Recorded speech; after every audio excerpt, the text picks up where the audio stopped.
حاجة مهمة وخطيرة في مجال البيزنس لازم تعرفها، إن الدراسة حاجة والبيزنس موضوع تاني خالص. لو خدت بالك هتلاقي إن أغلب اللي بيمتلك المستشفيات الكبرى مش أطباء، وأغلب اللي بيمتلك المزارع مش زراعيين، وأغلب اللي بيمتلك شركات هندسية أصلهم مقاولين.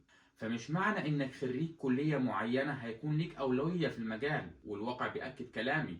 ممكن يكون لك أولوية فنية اللي هي الوظيفة، إنما المجالات كلها للجميع متاحة في البيزنس. في نظرية غريبة جدا موجودة على مستوى العالم. النظرية دي بتقول إن كل ما مستوى تعليم الفرد زاد، كل ما فرصته في عمل ثروة قلت. قوانين صناعة المال مختلفة.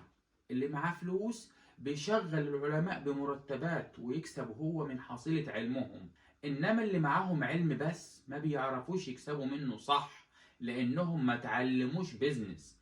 اتعلموا يذاكروا ويجتهدوا ويمتحنوا ويخترعوا وينشروا أبحاث وياخدوا مقابل بسيط من بتوع البيزنس. فلو عاوز تعمل فلوس اتعلم بيزنس بجانب علمك.